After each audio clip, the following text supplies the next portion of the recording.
Сәлем баршаңызға, каналыма қош келдіңіздер. Бүгін сіздермен осындай дастарханның сәнін алатын салаттың рецептін бөліскім келеді. Міндетті түрде жасап көріңіздер және каналыма тіркелуді ұмытпаңыздар. Жалпы салаттың жасалу жолы қиын емес. Ең алдымен шампиньоны бұны екіге бөлеміз.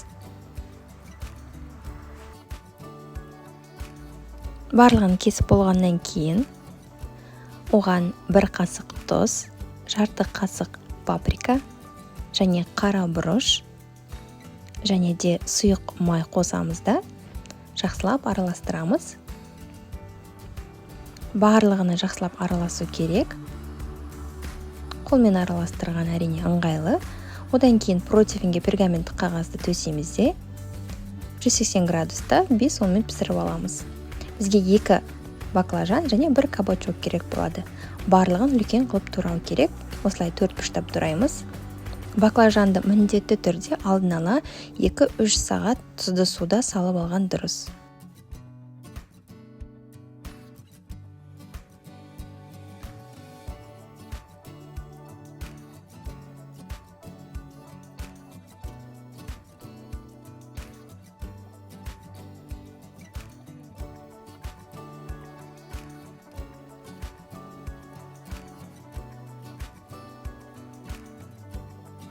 Енді баклажан мен кабачокқа кукурузный крахмалды аямай осылай себеміз де жақсылап бұлай сілкіп аламыз және қыздырылған майда қуырып аламыз.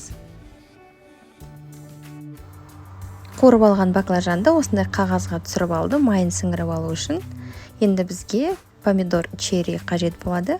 Оны да екіге бөлеміз. Ал енді салатты жинай берсек болады. Ол шампиньоны, қуырылған кабачок пен баклажан және де помидор черри, және де менде шпинат және руккола. Міне осы заправканың рецепті каналымда бар, ссылканы қалдырамын. Осы заправка өте керемет кетеді. Міндетті түрде жасап көріңіздер. Холодильникте 20-22 күнге дейін сақтауға болады. Барлығын қолмен жақсылап араластырамыз да дастарханға бере береміз. Менде осындай тарелкадан 3 шықты. Осы порциялар барлығы.